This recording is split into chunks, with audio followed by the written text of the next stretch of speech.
तो हेलो। मेरा नाम है दीपक नंदा। मैं आईआईटी खड़गपुर का सेकेंड ईयर स्टूडेंट हूँ। इसी ब्रांच में हूँ अभी। मैं ओडिशा भुवनेश्वर से बिलोंग करता हूँ।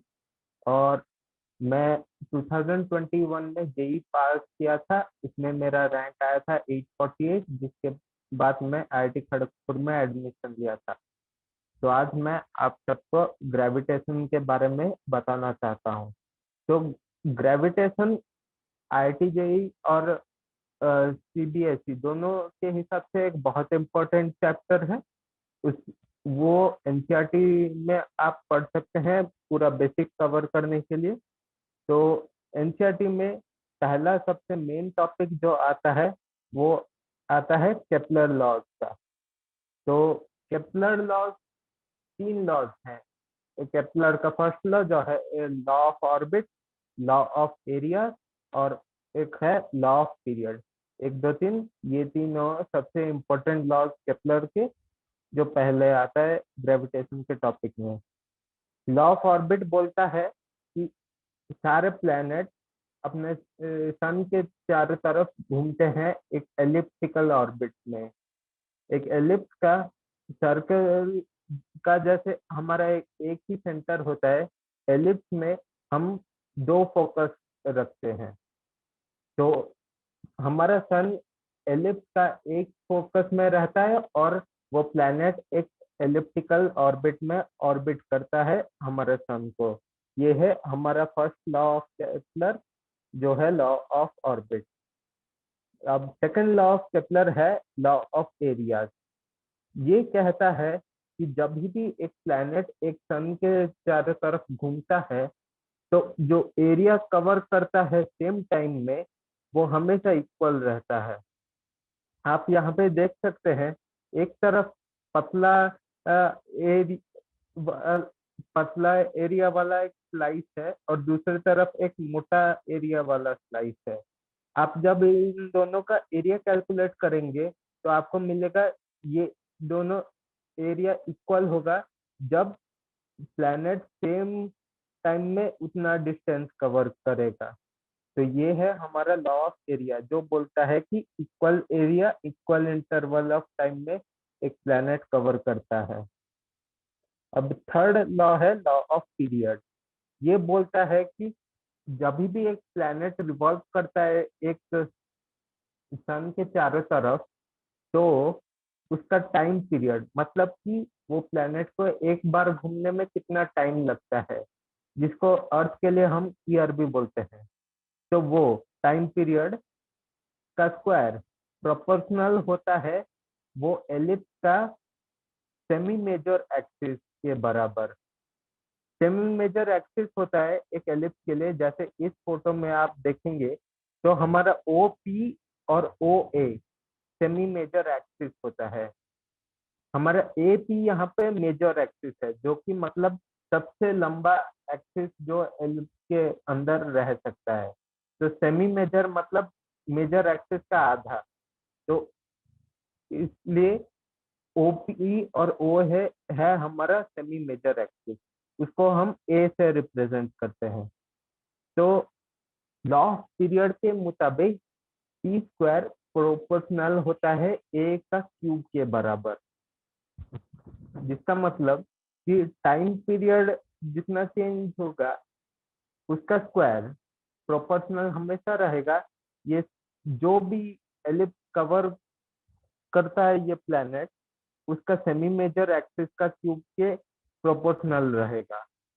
आप यहाँ पे देख सकते हैं, ये हमारे सोलर सिस्टम के डिफरेंट प्लैनेट्स है।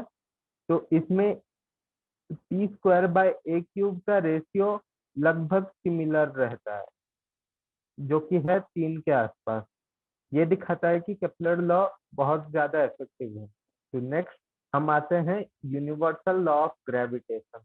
ये तो सबसे इम्पोर्टेंट लॉ है, जो कि सर आइजैक न्यूटन ने दिया था, जो कि बोलता है कि जिसके मुताबिक अब एक कोई भी दोनों ऑब्जेक्ट के अंदर ग्रेविटेशनल फोर्स इक्वल होता है उस इन दोनों के मास के हिसाब से, डिवाइड बाय रेडियस का स्क्वायर का प्रोपोर्शनल से।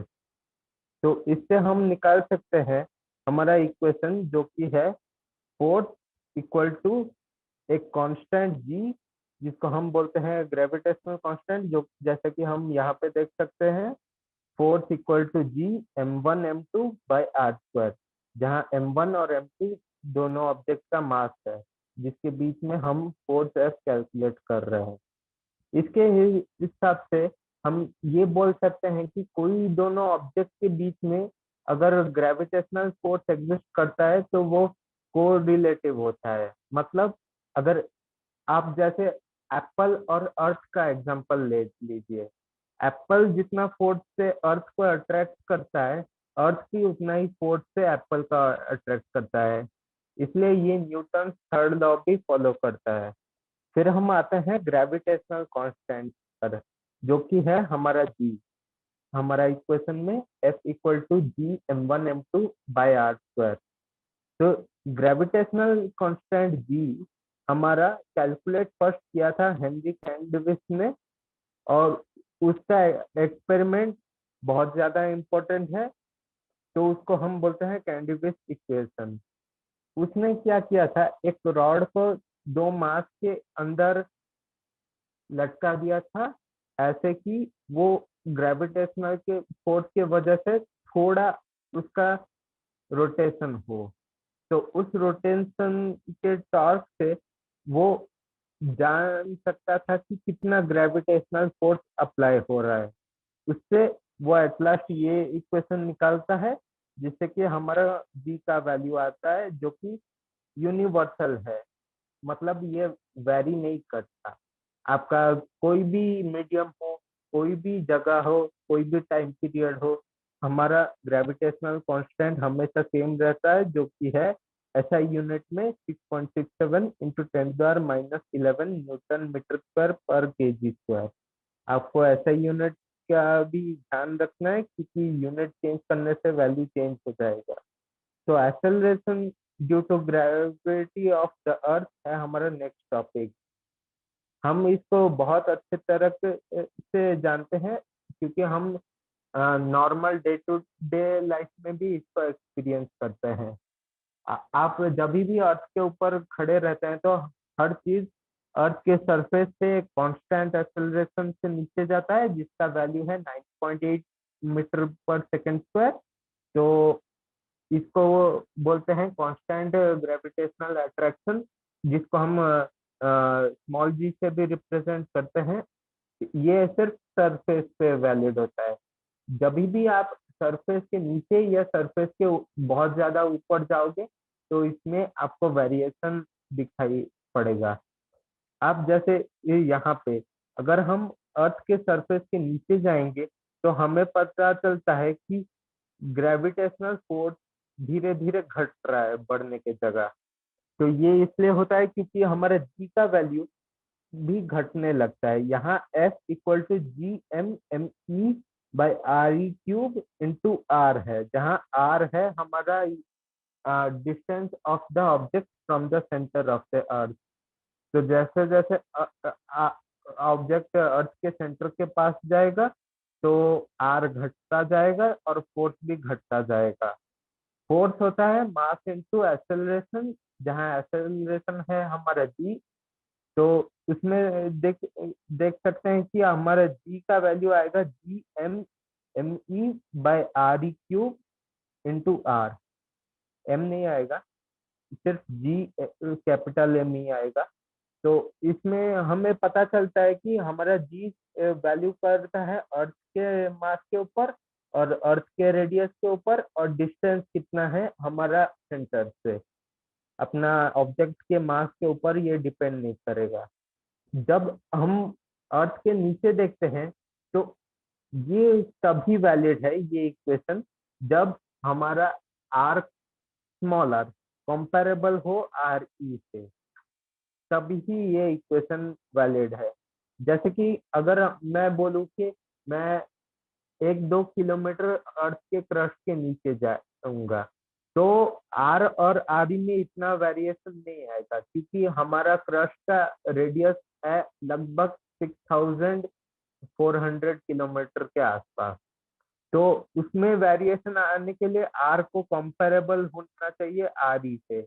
जैसे कि अगर आपका वैल्यू है आर ई बाय 2, मतलब अर्थ के आधा रेडियस अंदर, तो तब ये इक्वेशन आपको यूज करना है, इस इक्वेशन को।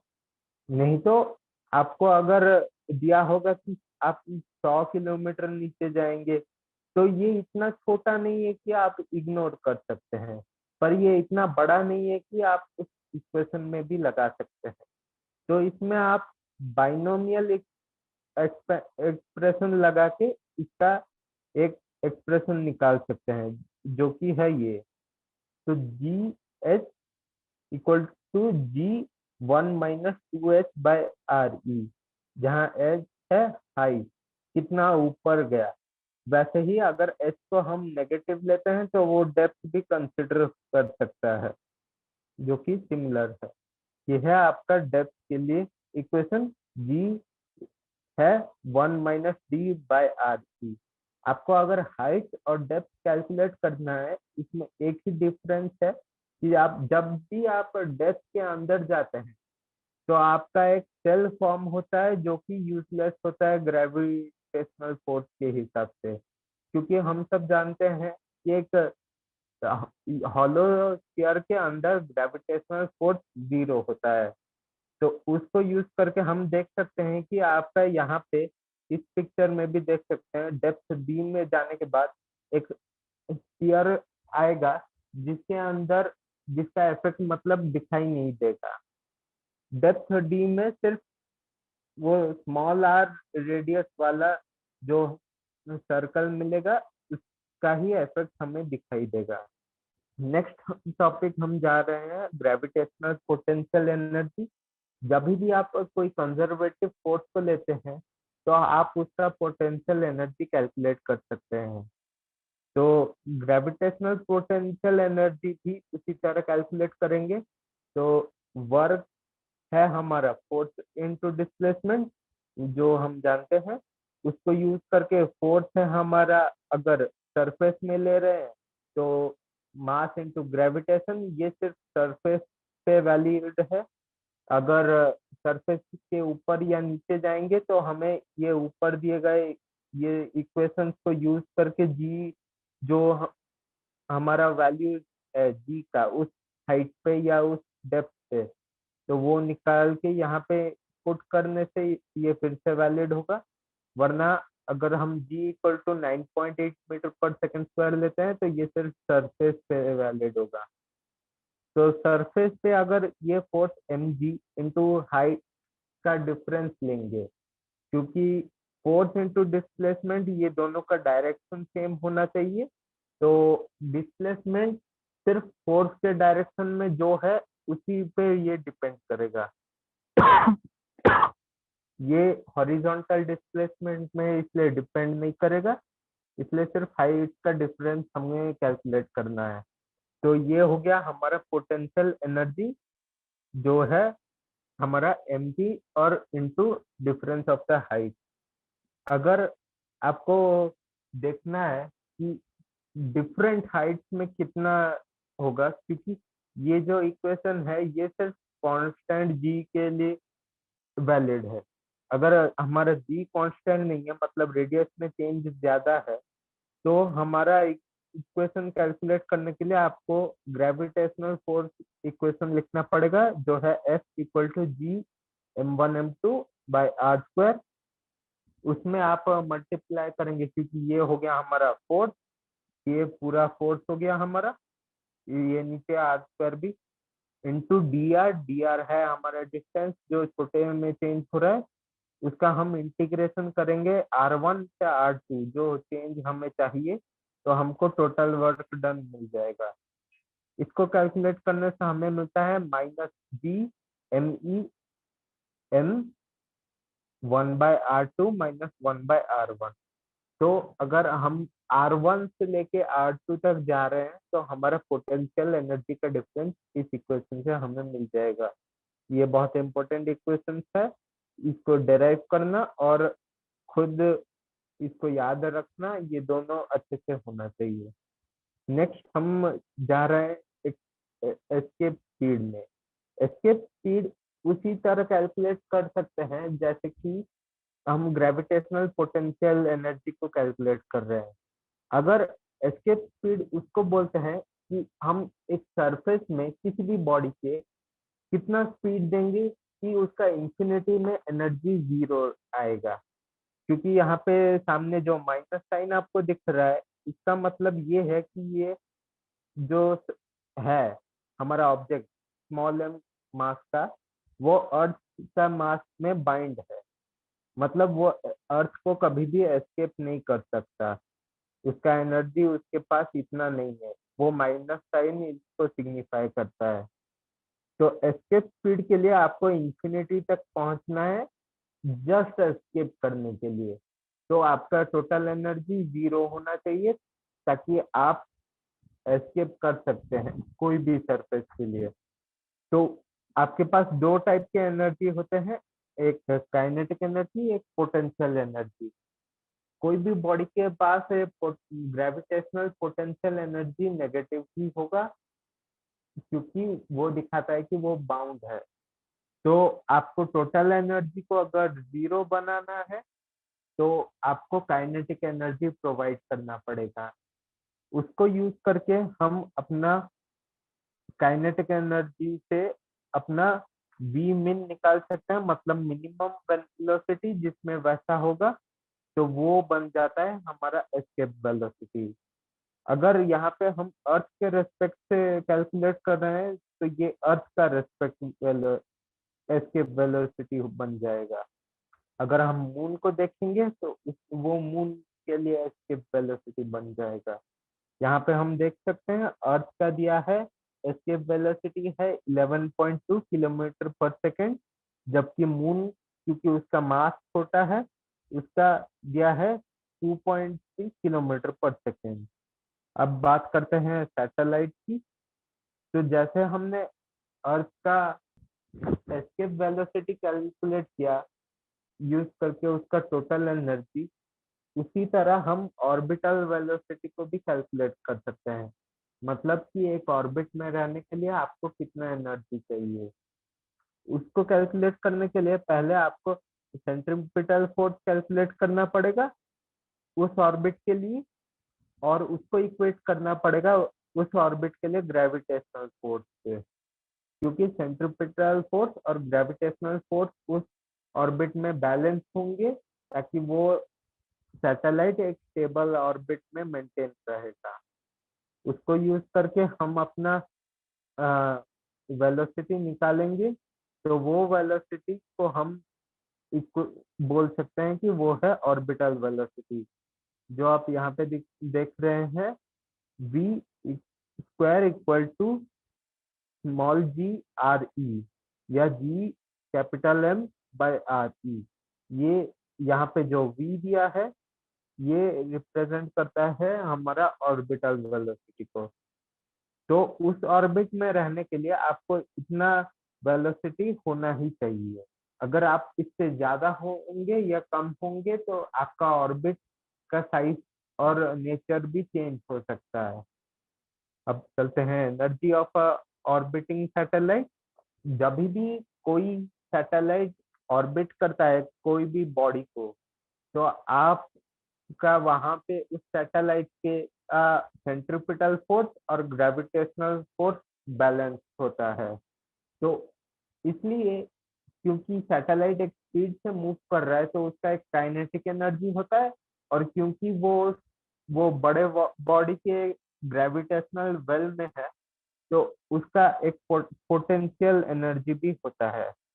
तो एक सैटेलाइट का टोटल एनर्जी हमेशा कांस्टेंट रहता है क्योंकि उसमें कोई नेट फोर्स एक्ट नहीं करता, तो वो एनर्जी गेन नहीं करता है। तो आपका सैटेलाइट का ऑर्बिटल स्पीड से आप उसका काइनेटिक एनर्जी कैलकुलेट कर सकते हैं, जो है G M capital M E by 2 R E plus H. H जहाँ पे है सरफेस से हाइट कितना है उस सैटेलाइट का। और हमारा पोटेंशियल एनर्जी यहाँ पे माइनस में होगा क्योंकि वो ग्रेविटेशनल वेल में है अर्थ का, यहाँ पे जो इक्वेशन दिया है उसके लिए। तो उसके लिए है G M capital M E by R E plus H. तो आप यहाँ से देख सकते हैं कि हमारे पोटेंशियल एनर्जी काइनेटिक एनर्जी के 2 गुना साइज का है और वो नेगेटिव। तो टोटल एनर्जी हमारा होगा काइनेटिक एनर्जी और पोटेंशियल एनर्जी का सम, जो आ रहा है हमारा माइनस काइनेटिक एनर्जी के बराबर, क्योंकि पोटेंशियल एनर्जी है हमारे -2 टाइम्स ऑफ काइनेटिक एनर्जी। आपको ये जो 3 का रिलेशन याद रखना है कि काइनेटिक एनर्जी का नेगेटिव होना चाहिए एक सैटेलाइट के पास, ताकि वो ऑर्बिट में मेंटेन रह सके। और ये भी कि पोटेंशियल एनर्जी होता है -2 times of kinetic energy orbit में। तो अब हम स्टार्ट करेंगे एक्सरसाइज करने में और डिफरेंट प्रॉब्लम्स के बारे में देखेंगे जो कि एनसीईआरटी में दिया है। तो हमारा पहला क्वेश्चन है, you can shield a charge from electrical forces by putting it inside a hollow conductor. Can you shield a body from gravitational influence of nearby matter by putting it inside a hollow sphere or by some other means? तो इसमें एक चीज है कि हमें पता चलता है कि इलेक्ट्रिक और ग्रेविटेशनल फोर्स का डिफरेंस कहाँ से आता है। हमारा इलेक्ट्रिक फील्ड ग्रेविटेशनल फोर्स से ऐसे डिफरेंट होता है कि मतलब वो डिपेंड करता है कि उसका मीडियम कौन सा है। हमारा डाइलेक्ट्रिक होता है, वो अगर चेंज हो जाएगा तो हमारा इलेक्ट्रिक फील्ड का वैल्यू चेंज हो जाता है। तो हमारा अगर उसको देखेंगे तो ये इसलिए होता है क्योंकि हमारा इलेक्ट्रिक फोर्सेस में पॉजिटिव और नेगेटिव भी होता है। तो कोई भी चीज अगर हो तो वो पोलराइज हो सकता है। तो हमारा यहाँ पे हॉलो स्फीयर कंडक्टर के अंदर अगर रखेंगे कोई चार्ज तो वो पोलराइज कर देगा कंडक्टर को। तो इसलिए इलेक्ट्रिकल फोर्सेस वहां कैंसल हो जाता है और वो शील्डिंग इफेक्ट उसको बोलते हैं। पर ऐसा ग्रेविटेशनल फोर्सेस में नहीं होता क्योंकि हमारा सिर्फ एक ही टाइप का मास होता है, वो जो है पॉजिटिव मास। नेगेटिव मास अभी तक एग्जिस्ट नहीं करता और इसलिए यहाँ पे कोई पोलराइजेशन भी दिखाई नहीं देता क्योंकि ये डिपेंड भी नहीं करेगा कौन सा मीडियम है। तो इन सब कारणों से आप फील्ड नहीं कर पाएंगे ग्रेविटेशनल इन्फ्लुएंस को। अब सेकंड पार्ट दिया है, an astronaut inside a small spaceship orbiting around the earth cannot detect gravity. If the space station orbiting around the earth has a large size, can he hope to detect gravity? जब भी कोई spaceship अर्थ या किसी भी planet के चारों तरफ घूमता है तो वो फ्री फॉल में होता है क्योंकि वो उसका नेट एक्सेलरेशन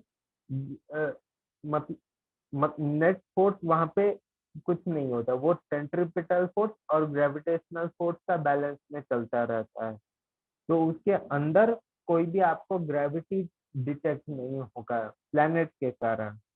पर अगर स्पेसशिप अपना बड़ा हो जाता है तो वो खुद का ग्रेविटी रख सकता है।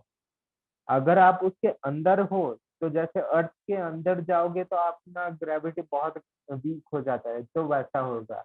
पर अगर आप स्पेसशिप के बाहर हो तो आपको हो सकता है कि ग्रेविटी अच्छी खासी डिटेक्ट हो जाए। तो थर्ड आपका दिया है, if you compare the gravitational force on the earth due to sun to that due to the moon, you would find that the sun pull is greater than the moon pull. हाँ, how the tidal effect of the moon's pull is greater than the tidal effect of the sun। तो tidal effect इसलिए generate होता है क्योंकि अपना planet को हम spherical को हम एक पॉइंट ऑब्जेक्ट की तरह ट्रीट करते हैं ताकि हम ग्रेविटेशनल फोर्स को कैलकुलेट कर सकते हैं। पर हमारा अर्थ और मून इतना पास है कि वो खुद का अलग अलग पोर्शन में अलग अलग इफेक्ट दिखाने लगता है। इसको हम टाइडल फोर्स बोलते हैं। तो जितना आप डिस्टेंस सन और अर्थ या सन या मून के बीच में देखेंगे, उसके बहुत ज्यादा छोटा है अर्थ और मून का डिस्टेंस।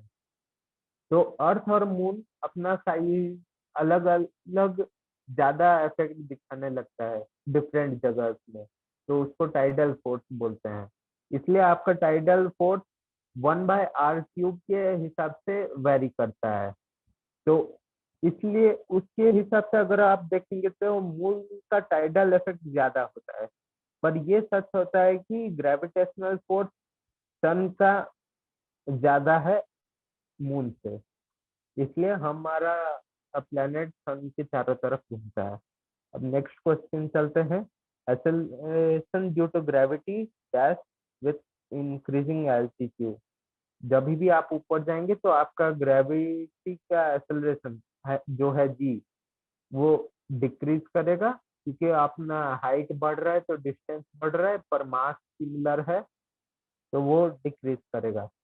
जब भी अब सेकेंड ऑप्शन है acceleration due to gravity with increasing depth, assume earth to be sphere of uniform density। ये हमने देखा था, ये acceleration of gravity डिक्रीज करेगा linearly। ये इसलिए होता है क्योंकि जब भी हम नीचे जाते हैं एक सेल बनता है जो कि यूजलेस होता है फोर्स कैलकुलेट करने के लिए, क्योंकि हम जानते हैं होलो स्फीयर के अंदर ग्रेविटेशनल फोर्स 0 होता है। Acceleration due to gravity is independent of mass of Earth, mass of the body. Acceleration of the acceleration due to gravity is independent of the mass of the body। ये होगा correct answer, क्योंकि हमारा depend करेगा सिर्फ मास में। हमारा जी होता है कैपिटल G m/r², जहाँ आर है हमारा radius of the earth. The formula -Gm capital M into 1/r² minus 1/r1 is more or less accurate than the formula mg(r2 minus r1) for the difference of potential energy between 2 points distance away from the। तो ये भी हमने देखा था, ये formula potential energy calculate करने के लिए जो हम देख रहे हैं, तो वो ज्यादा इफेक्टिव होता है इसके लिए, क्योंकि यहाँ पे इस फॉर्मूला के लिए हमारा जी को एक कांस्टेंट रहना है। मतलब आपका हाइट ज्यादा चेंज नहीं होना चाहिए, क्योंकि हम जैसे ऊपर पार्ट में देखते कि हाइट के साथ हमारा स्मॉल जी चेंज आता है। तो अगर हमारा हाइट में ज्यादा चेंज आएगा तो हम अपना जी को सिलेक्ट नहीं कर पाएंगे इस फॉर्मूला के लिए। तो इस फॉर्मूला में आप कैलकुलेट कर सकते हैं, आपका कोई रेस्ट्रिक्शन नहीं है, ये बिल्कुल वैलिड रहेगा हर केस के लिए। पर इसमें आपका एक रेस्ट्रिक्शन है कि आपका हाइट इतना चेंज नहीं होना चाहिए। तो ये दोनों नहीं तो वैलिड है, ये सिर्फ सरफेस के पास ज्यादा वैलिड है, ये नहीं तो जहां भी आप कैलकुलेट करेंगे आपके लिए वैलिड रहेगा। तो नेक्स्ट क्वेश्चन चलते हैं।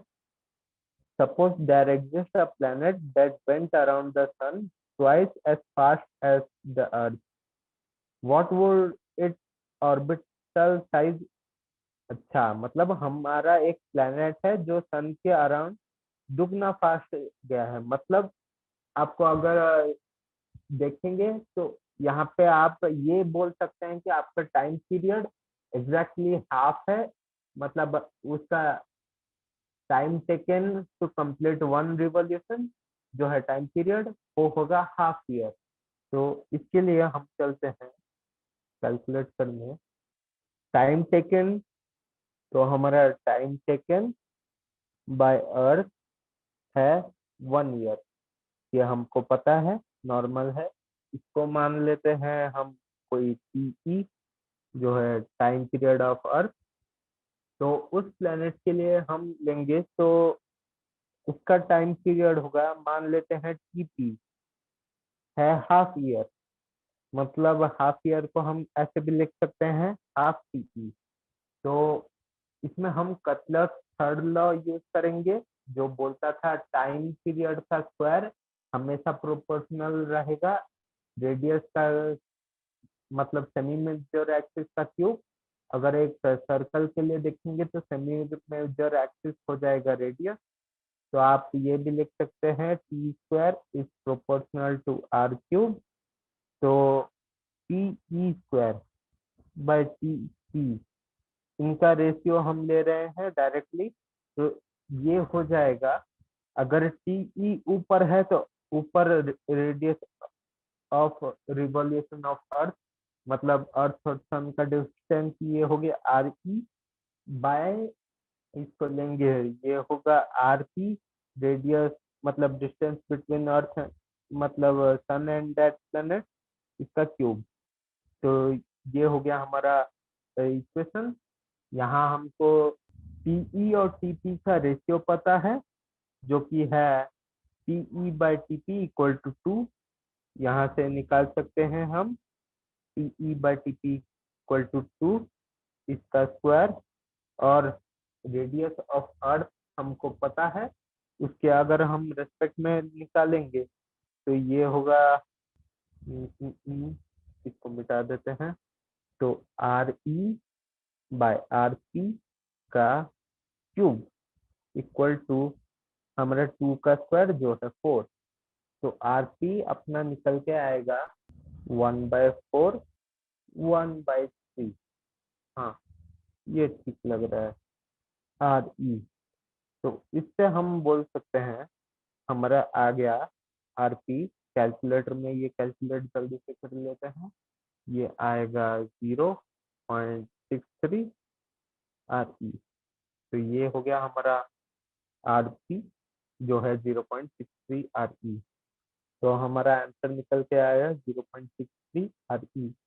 अब next question, Io, one of the satellites of Jupiter, has an orbital period of 1.769 days, and the radius of the orbit is 4.22 into 10 power 8 meter. So that the mass of the Jupiter is about 1000 that of the Sun. तो यहाँ पे relation कुछ नहीं दिया Jupiter और सन के बीच में, मतलब हमको मास ऑफ जुपिटर कैलकुलेट करना पड़ेगा, जो जो हमको दिया गया है इंफॉर्मेशन वहां से, और उसको फिर रेशियो निकालना पड़ेगा सन का मास से, जो कि हमें पता है 2 × 10⁻36 किलोग्राम।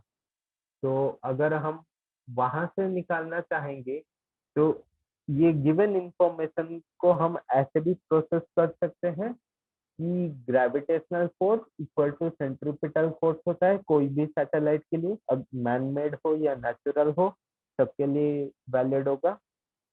तो उसको यूज करके हम निकाल देंगे इसका वैल्यू, या फिर अगर ऐसे भी निकालना चाहें तो हम केपलर का थर्ड लॉ यूज कर सकते हैं, वहां से इसका वैल्यू होगा।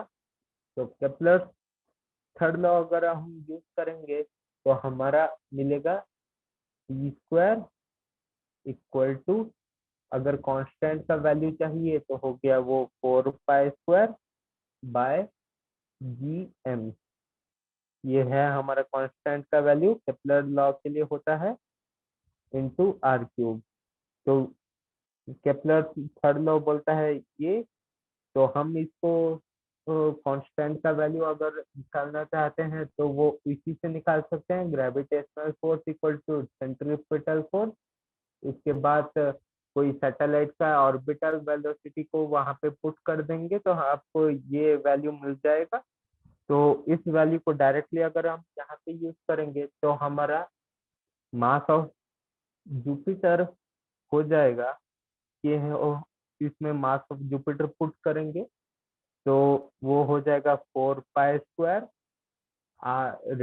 आर पी रेडियस हो जाएगा ये मून का जुपिटर के चारों तरफ, आर पी वो आयो के लिए ले लेते हैं, और फिर जी एम तो इस तरफ चला गया तो टी पर आएगा, मतलब टाइम पीरियड आयो का।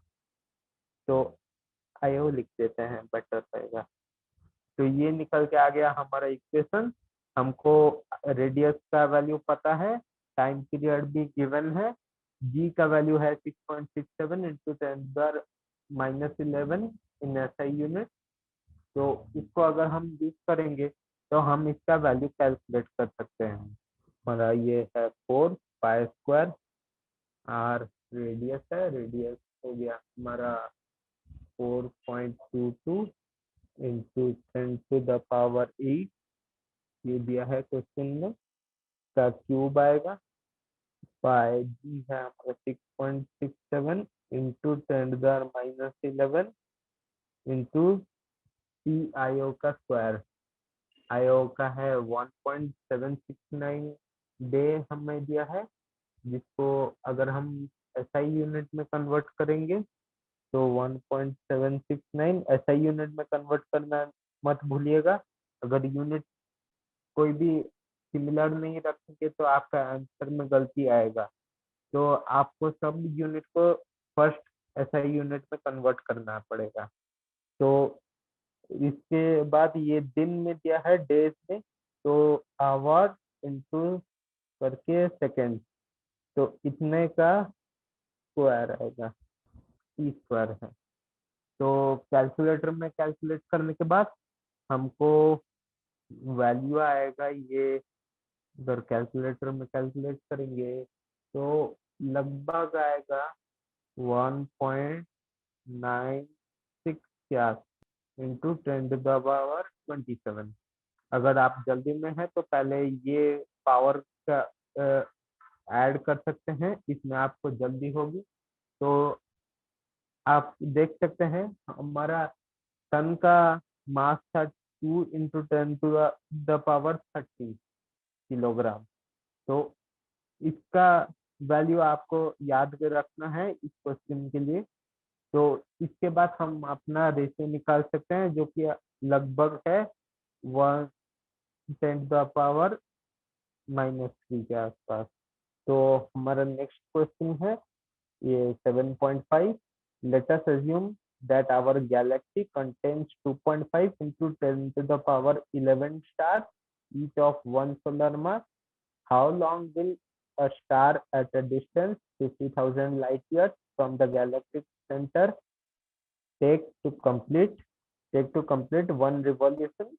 Take the diameter of the Milky Way to be 10⁵ light years. तो इसको करने के लिए भी बहुत सारे वेज हैं आपके पास। आपको पहले ही यहाँ पे ये एज्यूम करना है यहाँ पे कि मतलब हमारा गैलेक्सी एक पॉइंट, इसको करने के लिए आपके लिए सबसे अच्छा तरीका रहेगा आप केपलर का थर्ड लॉ यूज करेंगे। हाँ, तो वो बेस्ट रहेगा। आपको T² = कांस्टेंट इंटू R³ मिलेगा। तो आपके पास कांस्टेंट में है, हमको चाहिए जी का वैल्यू और मास ऑफ द ऑब्जेक्ट जिसको हम रिवॉल्व कर रहे हैं उसका, मतलब यहाँ पे वो हो जाएगा मास ऑफ द गैलेक्सी। यहाँ पे वो कैलकुलेट कर सकते हैं हम वो नंबर ऑफ स्टार्स से, तो वो हो जाएगा। और फिर इंटू R³ है, रेडियस हमको दिया है 50,000 लाइट ईयर दूर हम घूम रहे हैं। तो यहाँ से हम टाइम पीरियड कैलकुलेट बहुत आसान से कर सकते हैं, वो करके देखते हैं। हमारा पहले mass of the Galaxy calculate कर लेते हैं। नंबर ऑफ स्टार्स दिया है 2.5 इंटू, देख लेते हैं नंबर ऑफ स्टार्स दिया है 2.5 इंटू 10⁻11। तो उनका ईच दिया है कि 1 सोलर मास के आसपास है। तो 1 सोलर मास होता है हमारा सन का मास। तो अगर हमको टाइम निकालना है तो एसआई यूनिट में निकालना है तो हम एसआई यूनिट में सन का मास ले लेते हैं 2 × 10⁻30 kg। तो ये हो जाएगा हमारा टोटल मास ऑफ गैलेक्सी जो है 5 × 10⁻41 kg, ये हो गया। तो उसके बाद हमारा डायमीटर दिया है हमारा 50,000 लाइट ईयर। यहाँ पे यूनिट है लाइट ईयर, मतलब लाइट कितना डिस्टेंस कवर करता है एक ईयर में। तो 50,000 इंटू लाइट का स्पीड जो है 3 × 10⁸ इंटू 1 ईयर, मतलब 365 day into 24 hours into 3600 second. तो ये हो जाएगा हमारा डिस्टेंस। तो ये अगर हम देखेंगे तो ये आएगा, चलो बाद में कैलकुलेट करेंगे, पहले इक्वेशन लिख लेते हैं। E² इक्वल टू 4 पाई² R³ बाय GM। जब भी आपका नंबर बहुत ज्यादा बड़ा बड़ा आ रहा है तो आप उसको पहले एक बार कैलकुलेट मत कीजिए, नहीं तो आपको बार बार कैलकुलेट करना पड़ेगा। जैसे कि आपका यहाँ पे आपका यहाँ पे इतना वैल्यूज दिया है, तो आप अगर इसको यहाँ से ही कैलकुलेट करेंगे तो आपको बाद में फिर से इक्वेशन में कैलकुलेट करना पड़ेगा। पर अगर आप वैसे ही रखेंगे तो आगे जब जाएंगे तो हो सकता है कि वो कटने का चांस आपको मिले। इक्वेशन में बहुत कटने का चांस होता है, जैसे कि यहाँ पे हो सकता है T² इक्वल टू 4 पाई²। R का वैल्यू हमारा हो गया 3 × 10⁸ इंटू 365 24 इंटू 3600। इसका हमारा होगा GM। जी है हमारा 6.67 इंटू 10⁻⁻11 इंटू M है मास हमारा था 5 इंटू 10⁻41 इंटू 10⁻41। तो अगर हम इसको यूज करेंगे तो हमारा कैलकुलेटर यहाँ पे यूज कर रहे हैं। अगर आप कैलकुलेटर नहीं यूज कर पाएंगे तो आप एस्टिमेट कर सकते हैं, जैसे कि एक साइड में हम ले आएंगे ये जो भी वैल्यूज हैं न्यूमेरिकल, एक साइड में ले आएंगे, इनटू कर देंगे हम ये जो भी हमारा 10 का पावर है, क्योंकि 10 का पावर आसानी से कैलकुलेट हो सकता है, तो आप वहां से एस्टिमेट जनरली कर सकते हैं कि आपका वैल्यू कहाँ आसपास आ रहा है। ये जल्दी करने के लिए ही है। और पर अगर आपको अच्छे से करना है तो आपको जल्दी से कैलकुलेट करना भी आना चाहिए। तो ये कैलकुलेट करने से हमें मिल रहा है 1.26 इंटू 10⁻17। ये आएगा ईयर्स में। तो इसका हम रूट ले लेंगे तो हमारा टाइम पीरियड आएगा एक स्टार को घूमने के लिए लगभग, अगर हम इसका रूट लेते हैं 10⁻17 है तो ये 10⁻8 के आसपास आएगा। 3.6 इंटू 10⁻8 ईयर के आसपास आ रहा है। तो नेक्स्ट क्वेश्चन चलते हैं। Is the correct alternative? If zero is the potential energy at infinity, the total energy of an orbiting satellite is negative of it।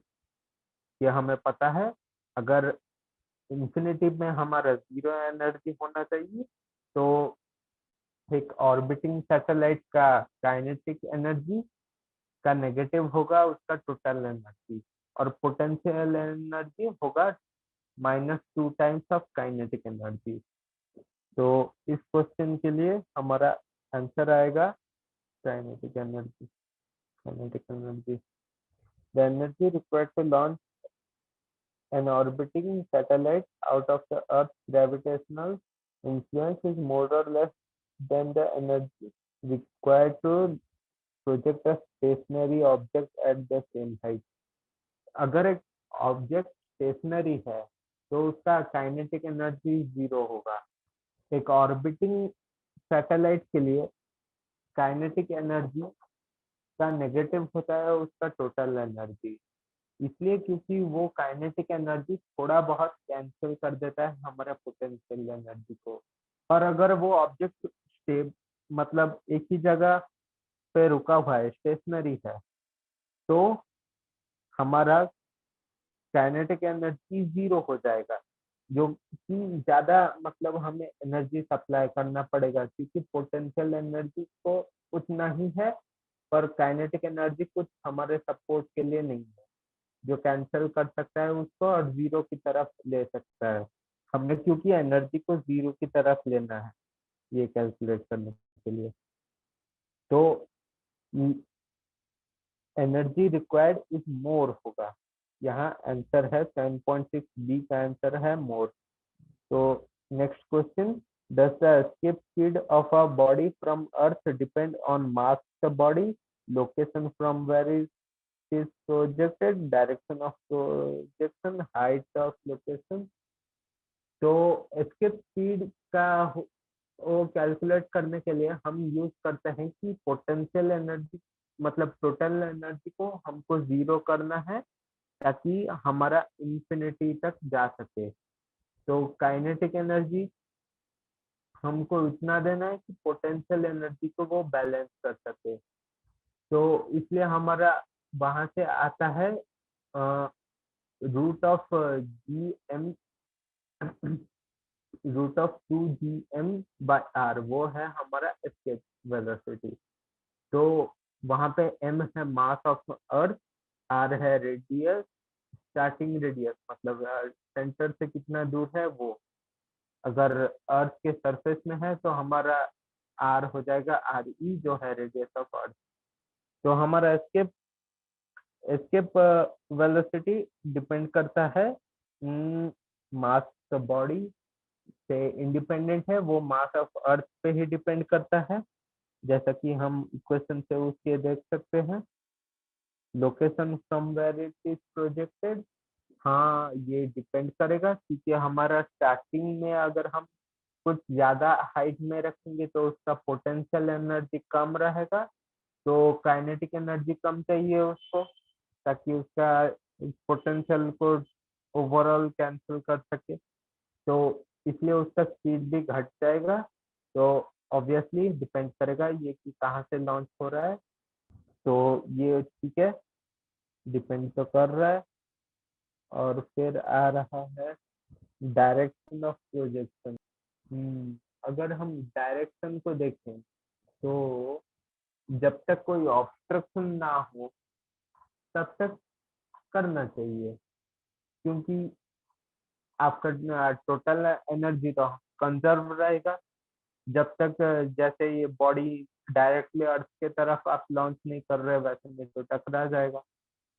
अगर डायरेक्शन नहीं तो मैटर नहीं करेगा, आपको जितना भी देना है आप दे सकते हैं, चाहे आप वर्टिकली या हॉरिजॉन्टली लॉन्च करना है तो दोनों कर सकते हैं, आपका इंफिनिटी जाके जीरो हो जाएगा। पर हॉरिजॉन्टली लॉन्च करने से एक बात हो सकता है कि वो एक हाईली एलिप्टिकल ऑर्बिट में चला जाए और इंफिनिटी तक ना जाए। तो अगर वैसा है, फिर भी एस्केप स्पीड तो यही बोलता है कि इंफिनिटी तक जाएगा, वो भी जीरो एनर्जी के साथ। तो आपका डायरेक्शन भी डिपेंड नहीं करेगा। अब height of the location from where the body is launch, ये भी डिपेंड करेगा। हाइट के हिसाब से आपका एनर्जी डिपेंडेंट है, तो आपका एनर्जी अगर चेंज करेगा तो ऑब्वियसली आपका वेलोसिटी भी चेंज करेगा, क्योंकि काइनेटिक एनर्जी पे वो डिपेंड डायरेक्टली करेगा। तो नेक्स्ट क्वेश्चन चलते हैं। A comet orbit the earth in highly और elliptical orbit. Does the comet have a constant? Okay, various parameter हमको दिया है जिसमें कांस्टेंट निकालना है। तो चाहे एलिप्टिकल ऑर्बिट हो, सर्कुलर ऑर्बिट हो, सबके लिए हम ये चीज बोल सकते हैं कि कुछ चीजें हमेशा कांस्टेंट रहेंगी, जैसे उसका टोटल एनर्जी। अगर उसका पोटेंशियल एनर्जी बढ़ेगा तो उसको बैलेंस करने के लिए काइनेटिक एनर्जी भी बढ़ेगा। दोनों का साइन ऑपोजिट होता है, तो अपना टोटल एनर्जी हमेशा कांस्टेंट रहेगा। तो हमारा टोटल एनर्जी हमेशा कंजर्व रहेगा जब तक एक्सटर्नली कुछ नॉन कंजर्वेटिव एक्स्ट्रा फोर्स लगाते हैं। और हमारा एंगुलर मोमेंटम हमेशा कंजर्व रहेगा यहाँ पे। क्योंकि एंगुलरली ज्यादा चेंज नहीं होगा। तो हमारा सी हो गया और एफ, ये दोनों तो कंजर्व रहेगा। अब लीनियर स्पीड तो कंजर्व नहीं रहेगा, क्योंकि हमारा एंगुलर स्पीड को देख लीजिए, मतलब एंगुलर मोमेंटम कंजर्व हो रहा है। एंगुलर मोमेंटम का वैल्यू होता है हमारा m into V into R. तो मास कांस्टेंट है, पर v और r दोनों चेंज कर रहा है, क्योंकि ये एलिप्टिकल ऑर्बिट में है तो अपना r वेरी करेगा। कभी वो ज्यादा पास रहेगा, कभी दूर रहेगा, तो हमारा वेलोसिटी भी उसी हिसाब से वेरी करेगा। तो v चेंज करेगा। हमारा एंगुलर स्पीड भी चेंज करेगा। ये तो हम केप्लर के सेकंड लॉ से भी कर सकते हैं कि भाई ए लॉ ऑफ एरिया वो बोलता है कि area covered by time same time, मतलब same area is covered in same time. तो अपना सेम एरिया को कवर करने के लिए जब उसका डिस्टेंस ज्यादा होगा, वो उसका एंगुलर स्पीड घट जाएगा, ताकि उसका डिस्टेंस मतलब एरिया सिमिलर ही कवर हो। तो एंगुलर स्पीड भी वैरी करेगा, एंगुलर मोमेंटम कंजर्व होगा, काइनेटिक एनर्जी वैरी करेगा क्योंकि स्पीड वैरी कर रहा है। और स्पीड वैरी कर रहा है मतलब तो काइनेटिक एनर्जी वैरी करेगा, पर टोटल एनर्जी कांस्टेंट है। तो पोटेंशियल एनर्जी भी ऐसे वैरी करेगा जैसे कि हमारा टोटल एनर्जी कांस्टेंट रहे। तो सिर्फ एंगुलर मोमेंटम और टोटल एनर्जी सेम रहेगा। तो नेक्स्ट क्वेश्चन है, which of the following symptoms is likely to afflict an astronaut in space? आ, अगर मेडिकल सिम्टम्स की बात करें तो डिफरेंस ये आता है कि स्पेस में ग्रेविटी नहीं। तो यहाँ पे हमारा ब्लड नीचे की तरफ, मतलब पैरों की तरफ ज्यादा अच्छे से जा सकता है, क्योंकि ग्रेविटी उसको नीचे खींच रहा है। वहां पे कोई ग्रेविटी नहीं होता तो ब्लड चारों तरफ जाएगा। तो इसमें ये होगा कि पैरों को कम ब्लड मिलेगा और सर को ज्यादा ब्लड मिलने लगेगा। तो उसके हिसाब से देखें तो स्वोलन फीट, ब्लड कम जा रहा है तो स्वोलन फीट तो नहीं होगा। बी है स्वोलन फेस, फेस में ज्यादा ब्लड जा रहा है तो वो फूल जाएगा, ये तो ठीक है, बी होगा। थर्ड हेडेक, वैसे तो ब्लड का कोई भी वेरिएशन होगा सर से तो सिर में तो दर्द होगा, तो ये भी होगा। ओरिएंटेशनल प्रॉब्लम, हाँ ये भी होगा, क्योंकि आपको पता नहीं चलेगा कौन सा नीचे डायरेक्शन है। अब तो पता चलता है क्योंकि ग्रेविटी हमको नीचे खींच रहा है, तो हमको ये पता चलता है कि हाँ इस तरफ डायरेक्शन है। तो बी सी डी हमारे सिम्टम्स दिखाई देता है। In the following exercise, choose the correct option from the given one. The gravitational intensity at the center of the hemispherical shell of uniform mass density has the direction indicated by arrow. अच्छा, तो आप ये जानते हैं, इसके ऐसे करते हैं, एक हॉलो स्फीयर है, उसके अंदर जहां भी कहीं भी आप अपना ऑब्जेक्ट रखें तो आपको कोई भी ग्रेविटेशनल फोर्स फील नहीं होने वाला, क्योंकि इस तरफ जितना है इस तरफ भी उतना ग्रेविटेशनल फोर्स आपको फील होगा। ये इसलिए होता है क्योंकि ये पास है पर इसका मास कम है, ये दूर है पर इसका मास ज्यादा है। तो दोनों का फैक्टर और पूरा सेम हो जाएगा और बिल्कुल भी आपको एक भी फोर्स फील नहीं होने वाला। तो इस चीज को हम यूज करके इसको सॉल्व करेंगे। यहाँ पे हॉलो सेमी स्फीयर दिया है, मतलब अपना स्फीयर को आधा कर लिया है, और फिर अपने सेंटर में कितना फोर्स है उसको पूछ रहा है। तो आप ऐसे कर सकते हैं, आप एक फुल स्फीयर को ले, उसका सेंटर में कोई फोर्स नहीं है, आपको जीरो फोर्स है, तो आप ऊपर से अपना मास को रिमूव कर रहे हैं पूरा एक, ताकि पूरा हाफ आपका कट जाए। तो ओवरऑल डायरेक्शन जो सेंटर ऑफ मास मूव होगा वो डायरेक्टली नीचे की तरफ होगा। आप ऐसे भी देख सकते हैं कि आप ऊपर से मास रिमूव किए और हॉरिजॉन्टली हर डायरेक्शन में सिमिलर मास का रिमूवल हुआ। मतलब इस तरफ जितना हॉरिजॉन्टल में रिमूव हुआ इस तरफ भी उतना। तो हॉरिजॉन्टल डायरेक्शन में आपको कुछ ग्रेविटी फील नहीं होगा। अब ऊपर का जो मास रिमूव हुआ है उसको नीचे में कुछ बैलेंस करने के लिए रिमूव नहीं हुआ, तो आपका ग्रेविटेशनल फील्ड नीचे के डायरेक्शन में पॉइंट करने लगेगा। तो आपका ऑप्शन यहाँ पे होगा सी। सी होगा अपना ये डायरेक्शन सी, ये है हमारा जो हमको चाहिए। अब next question, for the above problem the direction of gravitational intensity in an arbitrary point P is indicated. इसको अगर आपको देखना है तो आप ऐसे इमेजिन कर सकते हैं कि जैसे ये हॉरिजॉन्ट हमने दूसरे के केस में किया, यहाँ पे अगर फिर से इमेजिन करेंगे तो यहाँ पे भी आपका टोटल फोर्स 0 था पी पे।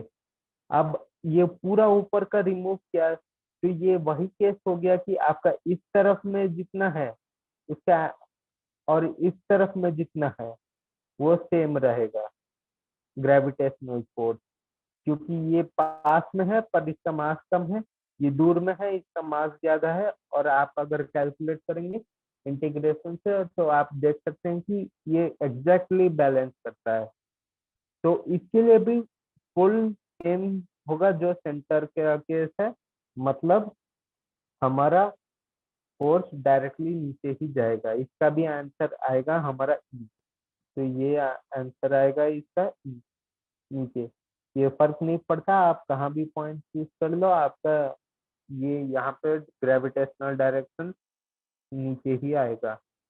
तो next question, a rocket is fired from the earth towards the sun. At what distance from earth's center is the gravitational force on the rocket zero? Mass of the sun. तो इसको calculate करने के लिए हम ये use करेंगे कि ये अर्थ है, ये सन है, ये हमारा ऑब्जेक्ट है। तो अर्थ के ऊपर से जितना फोर्स मिलेगा सन के ऊपर से भी उतना फोर्स मिलना चाहिए। अगर दोनों फोर्सेस बैलेंस हो जाए तो हमारा रॉकेट के ऊपर जितना भी होगा फोर्स वो 0 हो जाएगा। और अगर 0 फोर्स हुआ तो हमारा ग्रेविटेशनल फोर्स वहीं पे 0 होगा। वैसे अगर इसको देखना है तो हम directly Newton law of gravitation use कर सकते हैं। उसमें ऐसे सुपरपोजिशन के कॉन्सेप्ट को यूज करके हम डायरेक्टली कैलकुलेट कर लेते हैं। G M E M equal by R E square. R E मतलब ये है distance between earth and object, मतलब ये है हमारा आर ई। इसको इक्वल करेंगे G M sun mass of object by R S square, ये है आर एस। तो हमारा और क्या दिया, हम्म तो ये और एक इक्वेशन है जो यहाँ पे यूज कर सकते हैं, जो है R E plus R S equal to distance between sun and earth. ये टोटल डिस्टेंस हो गया हमारा सन एंड अर्थ का डिस्टेंस, जिसको मतलब जो कि हमें पता है या अर्थ और सन का डिस्टेंस होता है एक एयू को बोलते हैं, जो है 1.5 इंटू 10⁻11 मीटर। तो इसको अब देखना है तो हम्म, हम्म, हम्म, हम्म, हम्म, तो हमारा इक्वेशन आएगा, इसको स्मॉलर अगर लेंगे अर्थ और सन के बीच का डिस्टेंस तो M E M by X मान लेते हैं, वो डिस्टेंस जितना दूर है वो एक्स है। तो X equal to G M S M by R minus X square. R है, जहाँ आर है distance between earth and sun. तो यहाँ से देखेंगे तो g कटा m कटा r minus X by X square equal to M S by M E. Mass of sun और मास ऑफ अर्थ हमें पता है, कैलकुलेटर में कैलकुलेट करके बोलता हूँ। ये है 2 × 10⁻30 और अर्थ का है 6 × 10⁻24। तो इन दोनों को मिलाने से आ रहा है, इसका रूट भी कैलकुलेट कर लेते हैं। तो r minus X by X equal to 577.3 ये हमारा आता है। तो यहाँ से हम x का वैल्यू कैलकुलेट कर सकते हैं, क्योंकि हमको x निकालना है, ऑब्जेक्ट का डिस्टेंस कितना है। r का वैल्यू हमें पता है जो है 1.5 × 10⁻11। तो इसको यूज करके हम निकालते हैं। वैल्यू पता है x का वैल्यू डायरेक्टली निकाल देते हैं। x का वैल्यू वो कैलकुलेट करने से निकल के आएगा 2.6 × 10⁸ मीटर के आसपास। तो ये हो गया हमारा डिस्टेंस। तो नेक्स्ट क्वेश्चन चलते हैं। तो रॉकेट का क्वेश्चन हो गया। अब 7.13 how will you weigh the sun that is estimate its mass. इसको अगर करना है तो हम डायरेक्टली केपलर्स लॉ लगा सकते हैं। केपलर्स थर्ड लॉ हमारा निकल के आता है वो t² equal to 4π² by gm into r³ तो हमें t पता है अर्थ का जो है 1 ईयर और 4π² r³ r है हमारा डिस्टेंस बिटवीन अर्थ एंड सन जो है 1.5 इंटू 1.5 इंटू 10⁻11। तो वो हो गया। उसके बाद अगर हमको निकालना है, उसके बाद हमको m निकालना है। m m तो हमको निकालना है, तो उसको करने के लिए तो हमारा इक्वेशन है t² इक्वल टू 4π² gm/s³। तो t हमें पता है 1 ईयर, r पता है 1.5 इंटू 10⁻11 मीटर। फिर मास ऑफ सन जो है 2 नहीं, ये पता नहीं है, ये हमको निकालना है। और क्या g का वैल्यू तो हमारा कांस्टेंट यूनिवर्सल 6.67 इंटू 10⁻⁻11 ऐसा यूनिट में। तो इसको यूज करके हम वैल्यू निकालेंगे। हमारा M S equal to 4π² r³ by g t²। इसको यहाँ पे ये इधर आ जाएगा। तो यहाँ पे वैल्यू पुट करने के बाद हम देखेंगे हमारा वैल्यू इसी वैल्यू के आसपास आएगा 10,030 किलो। तो नेक्स्ट क्वेश्चन है a Saturn year is 2.95 times the earth year. How far is Saturn from the sun if earth is 1.5 into 10⁸ kilometre away from the sun. तो इसको अगर हमको देखना है हम्म हम्म हम्म हम्म, हम्म, तो इसके लिए भी हम केपलर थर्ड लॉ ही यूज करेंगे।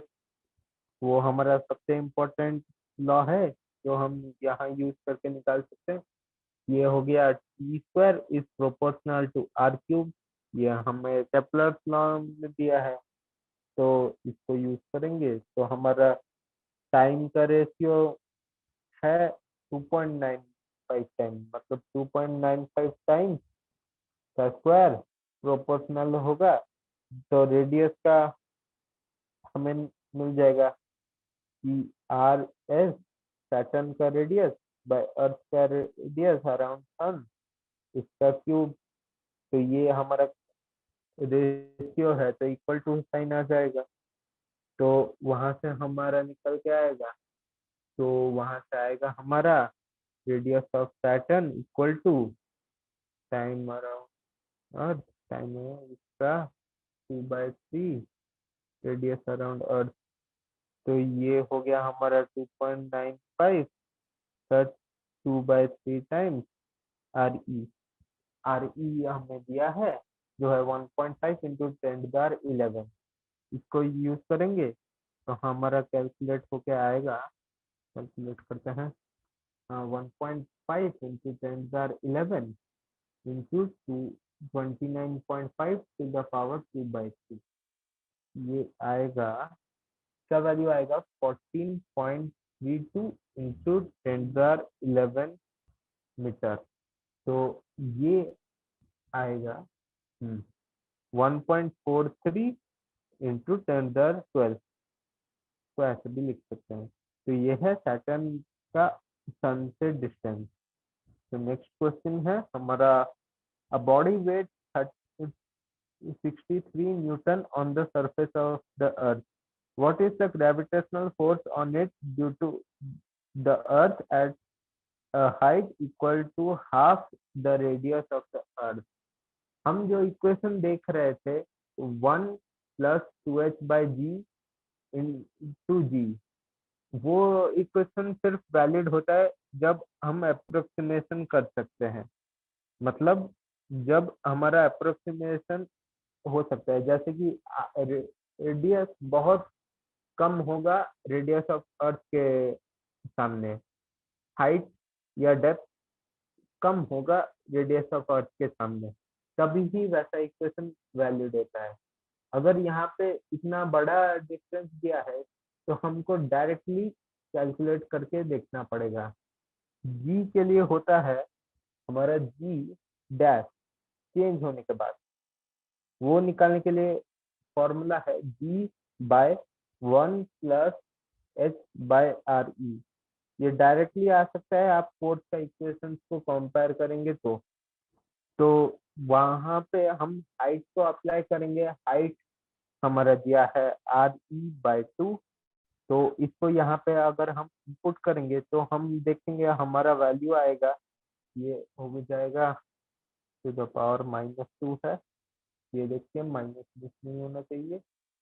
तो r/2 1/2, मतलब हमारा वैल्यू आ रहा है जी डैश का, मतलब उस साइड का जो हमारा एक्सेलरेशन ड्यू टू ग्रेविटी है, वो आएगा 4/9। तो अगर जी इतना चेंज हो रहा है तो हमारा वेट जो है mg, तो उसको चेंज होगा क्योंकि मास तो हमेशा कांस्टेंट रहेगा बॉडी का। ये दिया है हमारा 63, मास अगर कांस्टेंट रहेगा, जी हमारा चेंज हो गया 4/9 जी को, तो हमारा वेट चेंज हो जाएगा 4/9 टाइम्स mg जो है 63 28, मतलब हमारा वेट हो जाएगा 28 न्यूटन। ये होगा हाइट h जो है re/2 पे, हमारा आंसर होगा 28। नेक्स्ट क्वेश्चन है, assuming the earth to be sphere of uniform density, how much would a body weigh half down to the center of earth if it weighted 250 Newton on the surface। ये भी वैसा है, हम अपना लगा नहीं सकते ये कि अप्रोक्सीमेशन यहाँ भी अप्लाई नहीं होगा, क्योंकि यहाँ भी देखेंगे तो हमारा डिस्टेंस है आर के कंपैरिजन में, मतलब काफी ज्यादा है कि हम अप्रोक्सीमेशन कर नहीं पाएंगे यहाँ पे। तो अप्रोक्सीमेशन वाला इक्वेशन यहाँ भी नहीं लगाना है, डायरेक्टली हम ये देख सकते हैं हमारा जी का वेरिएशन कैसे होगा। एम जी जो है हमारा मास, तो वो वैरी करता है Gm/r क्यूब re/r। तो ये होगा हमारा अर्थ का वेट इंटीरियर में, ये mg ना लिख के फोर्स लिखते हैं बेटर है। तो फोर्स हमारा इतना रहेगा अर्थ के इंटीरियर में। तो अर्थ के सरफेस में फोर्स होता है Gmm/re², जो है mg के बराबर, मतलब g हमारा इतना है। तो इस g का वैल्यू हम यहाँ पे अगर लिखेंगे तो हम देख सकते हैं हमारा फोर्स है G/re, ये हो गया हमारा फोर्स। जहाँ आर है distance from the earth centre, तो यहाँ पे दिया है आर, डेप्थ है हाफ डाउन, मतलब डेप्थ दिया है r/t, तो आर होगा RE - D। ये कभी मत भूलना कि डेप्थ दिया है या सेंटर से डिस्टेंस दिया है, यहाँ पे ज्यादा गलती होता है, ये इसलिए मिस्टेक होगा, तो इसको अवॉइड कीजिएगा। तो आर हो जाएगा हमारा, क्योंकि ये RE/2 है अपना डेप्थ, तो आर भी हो जाएगा RE/2, आर का वैल्यू। तो हमारा फोर्स निकल गया आएगा mg/2, मतलब डायरेक्टली हाफ हो जाएगा हमारा फोर्स। यहाँ पे दिया है 250 न्यूटन था, तो अभी 125 न्यूटन आएगा आंसर। आंसर है 125 न्यूटन। अब next question, a rocket is fired vertically with speed 5 kilometer per second from the earth's surface. How far from the earth does the rocket go before returning to the earth? तो ऐसा equal to, क्योंकि total energy conserve है तो दोनों का energy conserve होगा।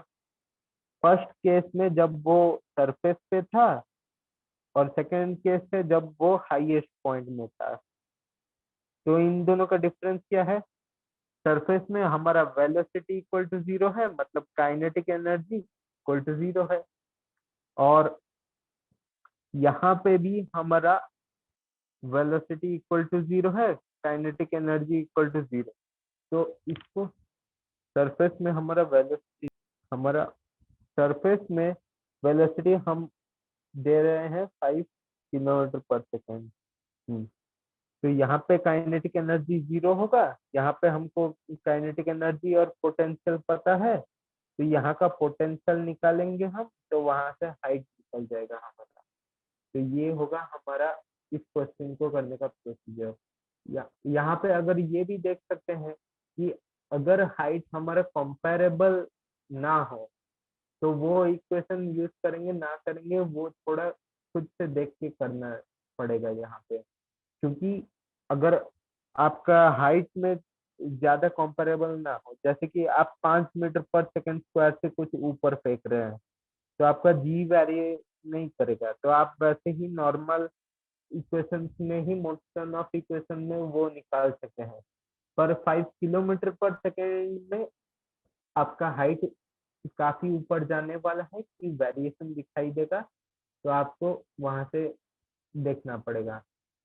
तो आपका टोटल एनर्जी स्टार्टिंग में हमारा हो गया 1/2 mv² प्लस, प्लस नहीं ये माइनस होगा, पोटेंशियल एनर्जी माइनस में होता है, -GME/m/r। ये था इनिशियल जो था, हाईएस्ट पॉइंट में हमारा काइनेटिक एनर्जी हो गया जीरो, तो zero minus GME/m distance between the body जो है RE plus maximum height h। तो ये हो गया हमारा इक्वेशन, हमको h निकालना है। तो कंजर्वेशन ऑफ एनर्जी से ये इक्वेशन हुआ, तो ये होके आएगा आंसर इसका। अगर इसको और सॉल्व करेंगे, अगर इसको जल्दी से सॉल्व करना है, तो ये जो इक्वेशन है इसको यहाँ इधर ले आओ, तो वैसे में होगा हमारा v², half v², m cancel हो गया, तो इसके साथ हो गया GME/r/e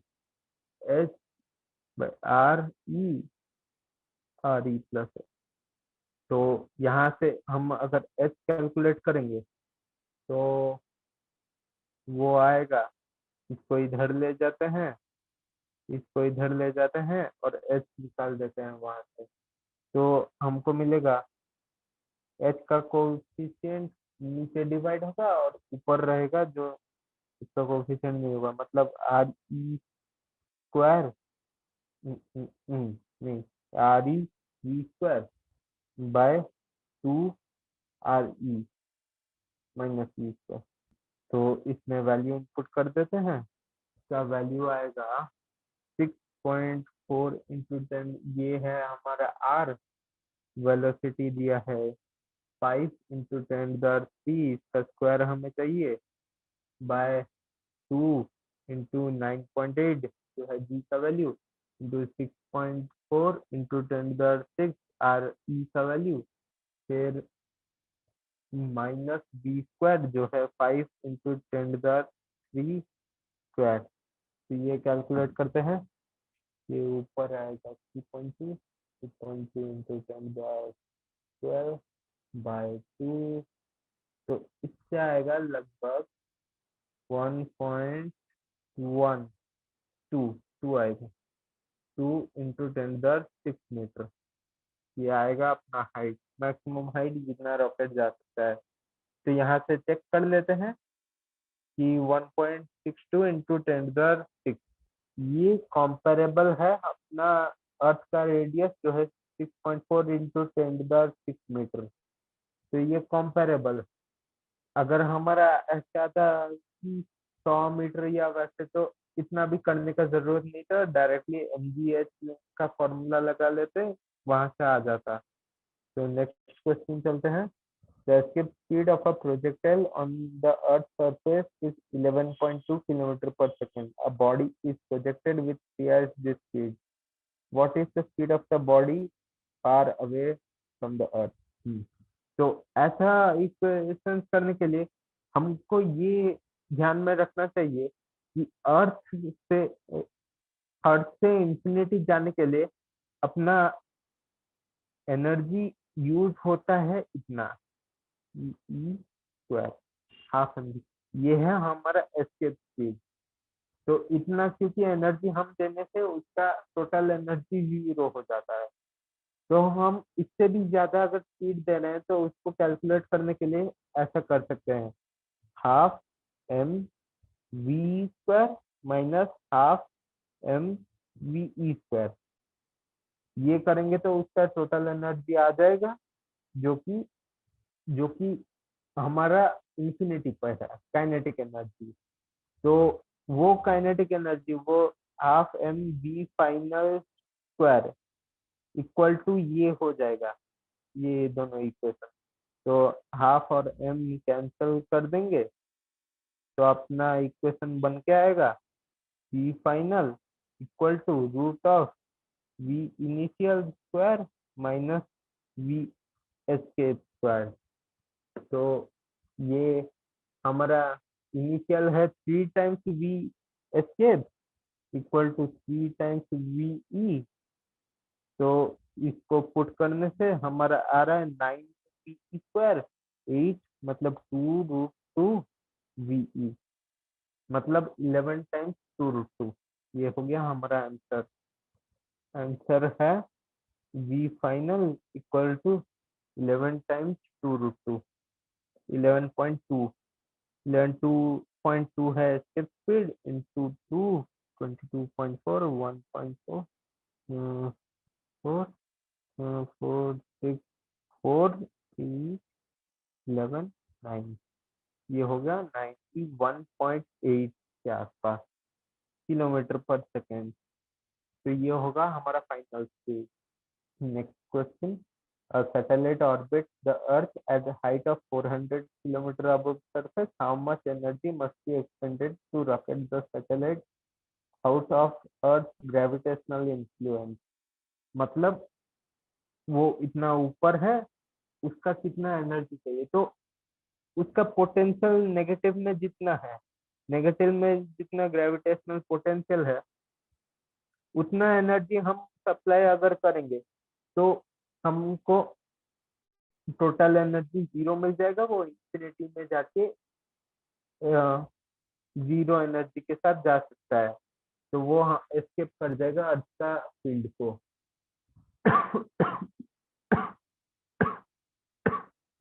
तो इसके लिए हम एनर्जी का इक्वेशन को डायरेक्टली लिख सकते हैं कि एनर्जी रिक्वायर्ड इक्वल टू जितना पोटेंशियल है एनर्जी है उसका नेगेटिव। तो हमारा पोटेंशियल एनर्जी है जी एम ई एम। यहाँ ये भी देखना है कि इसका काइनेटिक एनर्जी भी होगा। तो अपना पोटेंशियल एनर्जी ये हुआ प्लस हमको काइनेटिक एनर्जी भी करना है जो कि पोटेंशियल एनर्जी का हाफ होता है, क्योंकि potential energy equal to -2 times K E. तो के ई हो गया -1/2 टाइम्स पी ई। तो वो यूज करके हम यहाँ पे एक्स्ट्रा ऐड कर रहे हैं उसका काइनेटिक एनर्जी, जो है पोटेंशियल का आधा, जो जिसका मतलब आंसर हाफ आ जाएगा। ये हो गया हमारा potential energy in the orbit. तो इतना एनर्जी हमको सप्लाई करना है ताकि वो जा सके। तो यहाँ पे एम ई दिया है और मास भी दिया है 400 किलोमीटर ऊपर मास दिया है। तो हो गया वो, यहाँ से कैलकुलेट करेंगे तो अपना एनर्जी आएगा G 6.67 into 10⁻⁻11 into M E mass of earth 6 into 10⁻24 into mass of satellite 200 kilo by 2 R E plus H 6.4 into 10⁻6 into into नहीं प्लस होगा ये, प्लस 4 इंटू 10⁻5 को कैलकुलेट करते हैं। हमारा आंसर आएगा 10⁻, ये आएगा 10⁹ के पावर में 6.67 इंटू 6 इंटू 2। तो ये डिवाइड होगा, लगभग आएगा 6 इंटू 10⁹ कैलकुलेट में 5.9, 5.9 इंटू 10⁹ ये आएगा आंसर।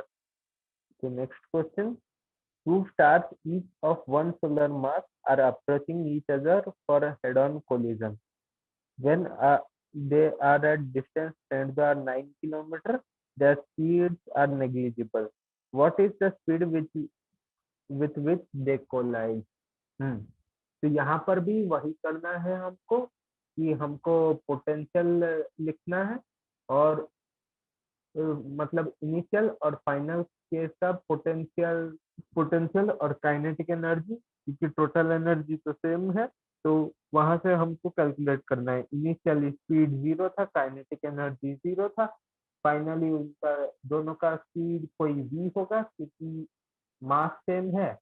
तो इन दोनों का स्पीड भी सेम ही होगा। न्यूटन का थर्ड लॉ से इक्वल ऑपोजिट फोर्स लग रहा है। तो total kinetic energy final, let say उनका फाइनल स्पीड है बी एफ, तो उनका फाइनल काइनेटिक एनर्जी हुआ half M B F square plus half M B S square, दोनों का मिला के। क्योंकि यहाँ पे दोनों स्टार्स मूव कर रहे हैं तो दोनों का एक साथ देखना पड़ेगा हमको, एक ही का काइनेटिक एनर्जी यहाँ पे नहीं होगा। तो ये आएगा हमारा एम बी एफ स्क्वायर। ये हो गया हमारा काइनेटिक एनर्जी। और अगर पोटेंशियल एनर्जी देखेंगे तो इनिशियल होगा -g m स्क्वायर, क्योंकि दोनों मास सेम है, बाय आर, जितना डिस्टेंस है उनके बीच में, जो है 10⁹ गया है 10⁹ किलोमीटर। तो किलोमीटर में है तो ये 10⁻12 मीटर हो जाएगा। ऐसा यूनिट में कन्वर्ट करना है हमको। और फिर फाइनल है -g m square by final distance. Collide करने के जस्ट पहले अगर देखोगे तो उन दोनों का सेंटर के बीच में होगा 2r डिस्टेंस, जहां r है रेडियस ऑफ द स्टार। और रेडियस ऑफ स्टार दिया है 10⁻4 किलोमीटर, मतलब 10⁻7 मीटर। ये भी ऐसा यूनिट में कन्वर्ट करना है, 2 × 10⁻7 मीटर। ये हो गया हमारा फाइनल। तो ये प्लस एम बी ए स्क्वायर आपको यहाँ से दिख रहा है, हम यहाँ से निकाल सकते हैं अपना पोटेंशियल। एम कैंसिल कर देते हैं एक एक, तो हमारा इक्वेशन निकल के आएगा V square, V final square equal to G M by 2 radius of sun minus G M by R, distance between turn initially. तो इनको कैलकुलेट करेंगे तो हमारा जीएम को कॉमन ले लेते हैं और 1/2 RS माइनस 1/R। तो ये कैलकुलेट करना है। तो ये हमारा कैलकुलेट करेंगे 6.67 इंटू 10⁻⁻11 इंटू ये सन का मास ये है सोलर मास 2 इंटू 10⁻30। तो 6.67 इंटू 10 इसको अगर यहाँ पे देखेंगे तो ये बहुत ज्यादा कम है इसके मुताबिक। तो अपना वैल्यू आएगा को इग्नोर ही कर सकते हैं, मतलब इतना कम है क्योंकि यहाँ ऑर्डर आ रहा है 5 मैग्नीट्यूड -5 का, ये उतना कम है इसके सामने। तो हम इसको नेग्लेक्ट कर सकते हैं। तो उस नेग्लेक्ट करने के बाद हमारा वैल्यू आ जाएगा 6.67 इंटू 10⁻12। ये है वी एफ का स्क्वायर। तो हमारा वी एफ आएगा, वी एफ का वैल्यू आया ये है 6.67 इंटू 10⁻12 का रूट रूट 6.67 जो है 2.5 2.58 2.58 इंटू 10⁻6 मीटर पर सेकेंड। ये होगा इनका फाइनल वेलोसिटी। के बाद next question, two heavy sphere each of mass 100 kg and radius 0.1 meter are placed 1 meter apart on horizontal table. What is the gravitational force and potential at the midpoint of the line joining the two spheres? Okay, तो हमारा दो sphere दिया है, 1 metre दूर है और radius है 0.1 metre.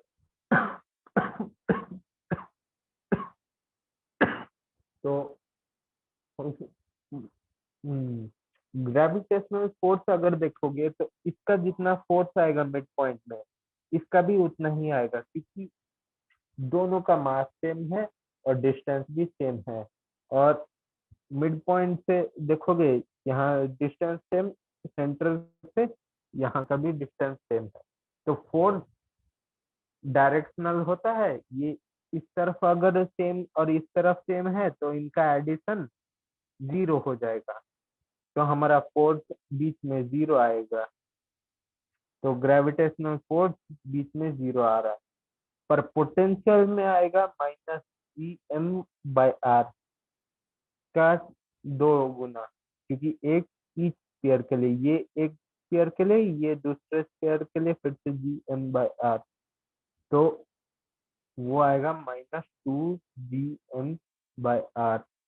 तो कैलकुलेट कर लेते हैं। अगर हम इसको कैलकुलेट करेंगे तो हमारा हेवी स्फीयर इतना डिस्टेंस -2gm/r कहाँ गया, हाँ -2 इंटू 6.67 इंटू 10⁻11 इंटू मास किया है 100 kg/r, डिस्टेंस है 0.1/2 क्योंकि r है डिस्टेंस फ्रॉम ऑब्जेक्ट टू जिसका हम देख रहे हैं इसका। तो वहां पे हमको ये देखने मिलेगा कि ये r का r/2 डिस्टेंस में हमारा ऑब्जेक्ट है यहाँ से। तो हमारा यहाँ से आएगा आंसर v इक्वल टू -4 हो जाएगा इंटू 6.67 इंटू 10⁻11 इंटू 100/0.1 जो कि है 6.67 इंटू 4 आएगा -862 -6 इंटू 10⁻7। इतना जूल्स पर केजी होगा हमारा, मतलब ऐसा यूनिट में जूल्स पर केजी का वाट। तो वो हो गया हमारा gravitational potential at the mid point is an object place at the point in equilibrium. अच्छा, तो अभी के लिए तो इक्विलिब्रियम है, क्योंकि ये ऑब्जेक्ट जो बीच में बिल्कुल है उसके ऊपर नेट फोर्स तो जीरो है।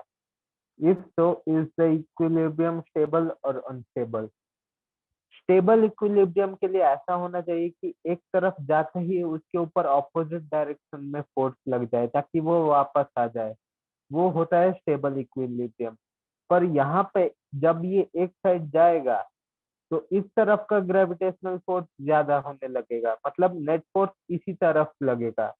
तो ये जिस तरफ हिलेगा उस तरफ ही से चला जाएगा, ये वापस नहीं आएगा, तो ये अनस्टेबल इक्विलिब्रियम। तो इसी के साथ ये ग्रेविटेशन का चैप्टर खत्म होता है। ये तो ये भी है अनस्टेबल इसका आंसर। तो थैंक यू।